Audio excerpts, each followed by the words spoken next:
So I'm counting on you to pay back the debt, I said, my voice trembling. Suddenly, my husband, Michael, had dumped his debt on me and disappeared. No matter how many times I contacted him, I couldn't get through. What was I going to do? I couldn't possibly pay this huge amount. Mom, it's going to be okay, a soft voice said. It was my daughter, Bella. My name is Emily Johnson, and I'm 35 years old. I used to live with my husband, Michael, and we worked full-time jobs while juggling household chores. We met at a matchmaking party. It was supposed to be a way to make up for something, and I was incredibly nervous. But Michael approached me assertively, and before I knew it, we were getting along well and had exchanged contacts. As we kept in touch, we became attracted to each other, and soon we were dating. I never thought I'd end up dating a man I met at a matchmaking party. When I started dating Michael, I mentioned him to my sister, Elizabeth. She burst out laughing and said, "You're dating a guy you met at a matchmaking party? I thought you'd quietly date someone from work." I've always been a quiet type. Even after I started drinking, I never went out for drinks with colleagues or friends. Unsurprisingly, I just want to fill in the numbers, right? When I showed Elizabeth a picture of Michael, she exclaimed, "He's surprisingly handsome." After that, we talked a bit about each other's recent situations and then parted ways. Elizabeth is single and doesn't have a boyfriend. She prefers being alone, so she has no intention of marrying or getting a boyfriend. I thought that was one way of thinking, but now I want to think about the future with Michael. How happy would I be if our relationship went well, we married, and had children? Oh, yay! I thought, my face naturally brightening on the way back from talking to Elizabeth. Years later, Michael and I happily got married. I remember bursting into tears when he proposed. We started living in a new apartment. We hadn't lived together before, so being with Michael all day was like a dream. We both worked full-time, so the times we came home varied, but we still ate together and slept together. We made sure to spend a lot of time together. We had overlapping holidays, so we enjoyed lazy days at home or going out for drives, spending every day happily. Then, a change came for us. We had a child. I will never forget the moment she was born. She was a very small girl, fitting perfectly in my arms. This must be what happiness is. The mood of celebration came all at once from our relatives. We named our newborn girl Bella. After Bella was born, I quit my job and worked hard every day as a full-time housewife. Michael, seeing this, helped with the household and childcare. Despite being tired from work, "I'll take care of Bella. You rest," he'd say. I thought I was lucky to have married Michael, but years later, I realized that was a mistake. A few years after Bella was born, Michael suddenly quit his job. He explained to me that he couldn't get along with his new boss and was feeling stressed. But I wondered, shouldn't he have discussed it with me first? Sure, if my husband is suffering, quitting is an option, but now we have a family, and we were just getting by on Michael's income. He could have at least talked to me about it a little. "This is so sudden," I said. "Did you find another job yet?" "Don't worry, I thought about that," was his not very reassuring response. Honestly, I was feeling anxious, but I guess I had no choice but to trust my husband. Afterward, Michael quickly found a new job, which was a relief. I could go out and work too, but Bella was still young, and I didn't want to make that choice. I just wanted to watch Bella grow up a little longer. "How's the new job? Can you manage?" I asked. "Oh yeah, well, kind of," he said. "Did something happen at work again? Problems with your boss or colleagues?" No, it's fine. Don't worry so much. Look, I'll take care of Bella. You go take a bath," he said. "Okay, thanks," I said. Something seemed off, but I thought it might be too pushy to ask more. So I left Bella with him and went to take a bath. A few days later, Michael came home with a gloomy face. I wanted to ask if something had happened, but then I remembered that feeling from before when Michael suddenly quit his job. Could he have quit again? I hoped my intuition was wrong, but that hope was quickly shattered. "I quit my job," he said. "Why?" I asked. "It just didn't fit. The people at the company kept ordering me around," he said. "Being ordered around by someone much younger than me? I can't stand it anymore." "Well, you can just look for another one, right?" I said. I'll help too. Michael's face suddenly turned scary. He raised his voice at me. What's with that look? You don't like that I quit my job? You live off my money after all. Talking down to me when you're just a housewife. He threw his bag onto the living room sofa. Hey, shut up! I yelled back. Michael scratched his head and took out a drink from the fridge. He drank it all at once as if to quell his irritation. I had never seen Michael like this before. At the same time, an indescribable fear struck me. I had no intention of talking down to him, I just offered to help. It seemed Michael was quite irritated, and after yelling at me for a while, he heavily sat down on the sofa. I was listening to Michael, not understanding what was happening. Was this the day the rift between Michael and me began? From this point on, Michael would repeatedly get and quit jobs. We ended up living without a stable income. Hey, maybe it's time to get a proper job, I finally said, trying to be calm. At first, I tried not to nag, thinking of Michael, but things had come to this, and I couldn't help but speak up. Shut up, he said. You should earn the money. You're relying too much on me. But Bella, I don't care. By this time, Michael had lost interest in Bella, treating her somewhat like a burden. He was genuinely happy when Bella was born, but he seemed like a completely different person now. No matter how much I begged, Michael wouldn't keep a job for long. After much thought, I decided to leave Bella with Elizabeth and start working myself. I'm sorry for leaving this to you, I said. No problem at all, Elizabeth said. Let's have fun together, Bella. Sure, Bella said. Bella had just started kindergarten, but I wasn't too worried. Part of it was because she was with Elizabeth, but Bella also seemed mature for her age. She would read newspapers and could even write stories with simple words. She was quiet and seemed wise beyond her years. Initially, I was honestly anxious. Would she be able to make friends? Could she communicate well with others besides me? However, it turned out there was no need for such worries, as she did make friends. As a parent, I felt very relieved. Given these circumstances, I judged it would be fine for me to start working. Surprisingly, I got a job fairly easily. Thus, I began working full-time. The salary was quite good, and with this, I could support the family even if Michael quit his job frequently. It was hard, but my coworkers were all kind, and I could enjoy working every day. A few years after I started working, Michael finally began to take his job seriously. Perhaps he found a workplace where he could settle down. That alone gave me some peace of mind. Simultaneously, I felt that Michael's mood was gradually improving. It was as if he had returned to the Michael I knew when we first got married. He began to show concern for me working full-time. Are you okay? Aren't you tired? He would ask. It was confusing because his personality had changed so much, but I thought maybe having a stable job gave him peace of mind, and I felt a bit relieved. Bella was growing up nice and healthy. By this time, Michael had become kinder to Bella and started playing with her as a father. Bella seemed to enjoy playing with Michael, which was heartwarming to see. However, I was still afraid to quit my job, so I continued to rely on Elizabeth's help. Bella, is she okay? Doesn't she feel lonely?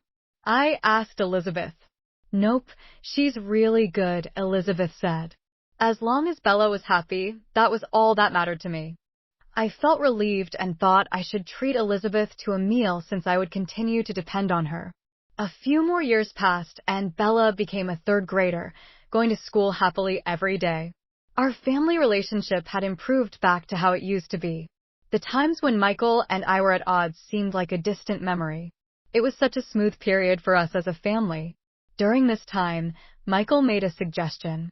Should we consider buying a new car soon? He said. A new car? Yeah, I said. The one we have is okay, but I think it's time. You know, maintenance is getting tough, and there's the smog check coming up soon. Indeed, the car we were currently using was getting pretty old. Every time the smog check came around, the number of fixes seemed to increase, and the repair costs were becoming a concern. Indeed, maybe it's about time, I said. That's right. I thought you'd say that, Michael said. So, look, I got some catalogs. Wow, already? Thank you, I said, a bit taken aback that Michael was already set on buying a new car. We looked through the catalogs together. Bella, come here. Which car do you want to ride in? Michael called Bella over, and eventually, the three of us were flipping through the catalogs. However, I had no idea that this action by Michael would lead to a tragedy. A few months later, we finally decided on a car, and it was delivered. It was a brand new car, costing over $30,000. The car was in my name. Normally, it would be in Michael's name, but his job history was so unstable that I feared he wouldn't pass the credit check. I resolved to work even harder from now on to pay off the loan. I thought Michael felt the same, but my thoughts were completely off. Shockingly, Michael stopped coming home. He disappeared somewhere with the new car. Could Michael have been involved in some incident? While I was confused, I received a call. The caller ID showed it was from Michael. Hello, Michael. Where are you now? I was so worried that I raised my voice without thinking. Hey, don't shout like that, Michael said. But you suddenly disappeared, and the car is gone too. I was worried whether you ran away or got involved in some incident. I desperately explained how worried I was about Michael, but he laughed off my concerns and revealed shocking news. I've fallen in love with someone else. I love her more than you. What? What do you mean? I asked.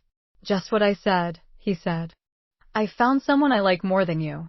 I filed for divorce, so don't bother me anymore. Divorce? This is too sudden, I said.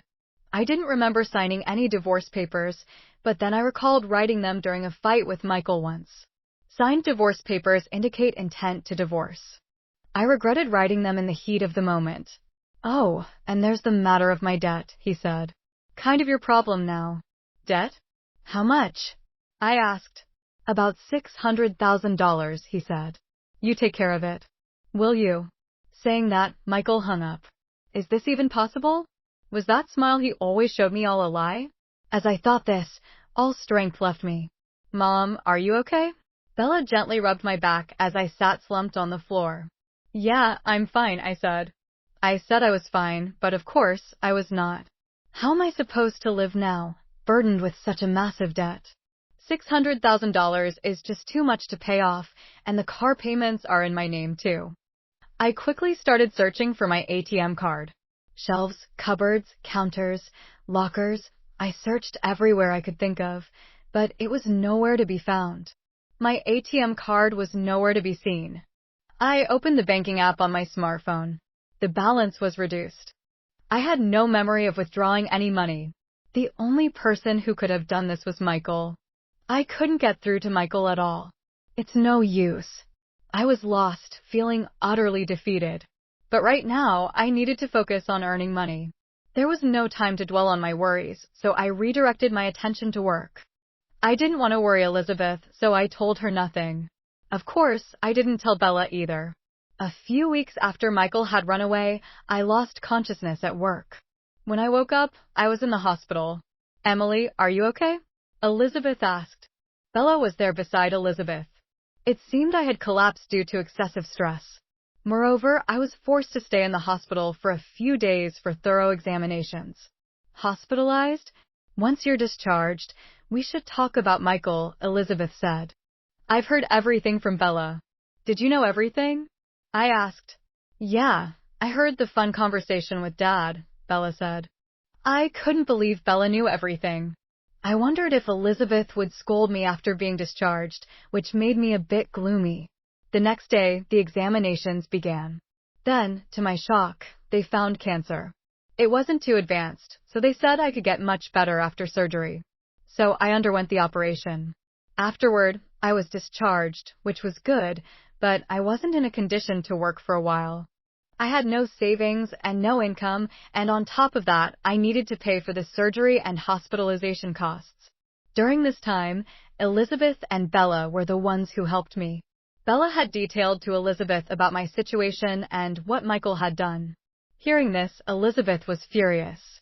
She wanted to find Michael and make him pay for the debt and alimony. However, Michael's whereabouts were unknown.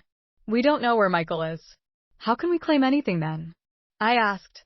Elizabeth had a suggestion. Michael had the car registered under your name, right? Since you're the legal owner, why not take it back first? Can we do that? I asked, expressing my doubt. Elizabeth revealed something surprising. I found out where Michael works.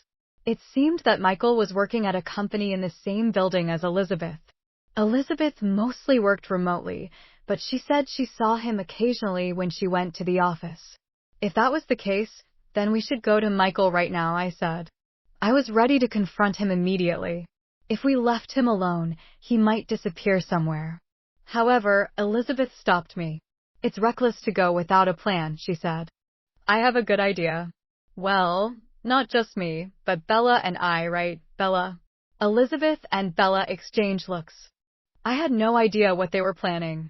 While I was staring blankly, Bella smiled broadly and said, "Don't worry, we've got it covered." What were they plotting? Even when I tried to find out, they wouldn't tell me. However, a month later, I found out what Elizabeth and Bella had done. While at Elizabeth's house, a call came in. Looking at the caller ID, it was Michael. I ignored the call once, but he kept calling, persistent. Wondering what he wanted, I hesitantly answered. "Help me." Michael screamed in panic. "What are you talking about?" "Just come quickly," I said. "I'm going to get arrested by the police if it stays like this." Michael then told me his current location before hanging up. Elizabeth and Bella, who had overheard the conversation, finally revealed their plan. "We had filed a stolen vehicle report," Elizabeth said. "And it was Bella's idea. Isn't that great?" Bella blushed shyly. I thanked Elizabeth and Bella and headed to Michael's location. It was a park relatively close to our house. Michael was surrounded by police officers. He was likely being questioned. We went to where Michael was. We explained the situation to the officers, convincing them to leave. Afterward, Michael led us into the car and started talking. Inside, a strong-willed-looking woman sat in the passenger seat. She was glaring at us. "I'm glad you came, but why did the police come to me?" Michael seemed clueless, making me sigh. "Because I filed a stolen vehicle report," I said. "The car is mine, after all." "Huh? We're already divorced now. Emily is essentially driving around in a car that belongs to someone else. It's only natural that a theft report was filed," I said. He probably never imagined such a scenario. Bella then confronted Michael, piling on the pressure. "Why did you leave us, Dad? Why did you leave us with all that debt?" "Why?" she asked. Michael sighed wearily, but he said nothing. "Planning to stay silent? If so, I can have you arrested. You know you've committed a crime by using my name without permission, right?" With that, Michael started to open up, bit by bit. The woman's name is Linda Carter. Michael had started working at a new company where Linda had recently been hired. They got to know each other at a welcome party and subsequently entered into a relationship about 3 months ago. Linda became pregnant with his child. Indeed, Linda's belly was noticeably rounded. "So you abandoned us for her?" I said. "Abandoned is such a harsh word," Michael said. "But it's true that I left you suddenly." Elizabeth jumped into the conversation, causing Michael to look bewildered, watching this unfold. Elizabeth pushed forward. Then, Elizabeth started lecturing Michael about his past actions, saddling me with his debt, his attitude toward his family, quitting jobs frequently, and his quick temper. It was unclear whether Michael was feeling remorseful or not, as he kept his head down in silence. Linda seemed irritated by Michael's silence. I also asked about the reason for the debt, but he wouldn't say anything. Impatient with the silence, Linda blurted out a shocking truth. "He took out loans in your name to buy me loads of designer goods," she said. It was the best. The result of Michael buying things for Linda was a debt of $600,000. What could he have possibly bought?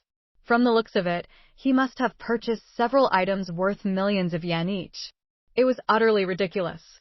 However, what caught my attention was Linda revealing the reason for the debt. If she was in on it with Michael, divulging this would put her at a disadvantage. As I pondered this, Bella asked Linda a question. "Hey, your belly is pretty big. Is it a baby? When is it due?" "In about 3 more months, I guess," Linda said. "Due in 3 months, but that doesn't add up," Elizabeth said. "If she got pregnant 3 months ago, there's still a long way to go until the birth. Is that child Michael's? It can't be right. The baby can't be born in 3 months. Whose child is it?" Elizabeth was direct and to the point. Much to my surprise, Linda appeared ready to spill everything. "Yeah, It's not Michael's child, Linda said.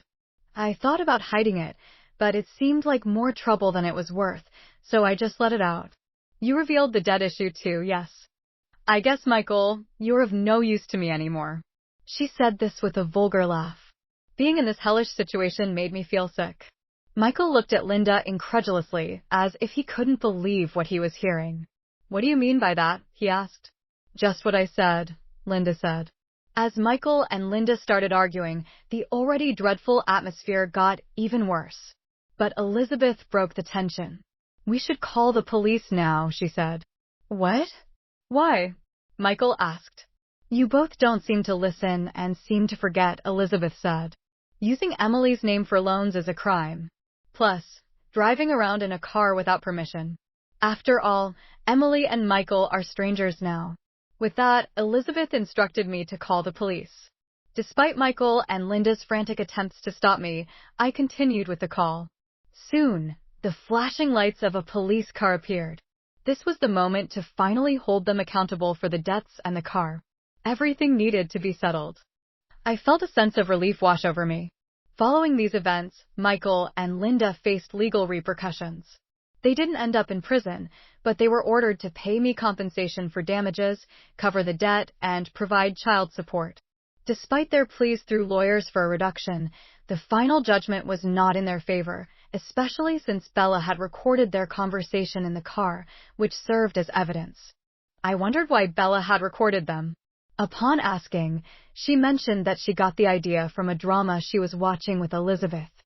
I couldn't help but admire Bella's smart thinking, while also wondering what kind of dramas Elizabeth was showing her. Now, Bella and I were staying with Elizabeth. Our homes weren't far apart, so Bella's schooling was unaffected. Thankfully, the car was returned, and Michael was dealing with the debt. If only Michael hadn't made such reckless decisions, he wouldn't have found himself in this debt crisis. Without a doubt, none of this would have been possible without Elizabeth and Bella. I resolved to work hard every day, living happily with the two of them.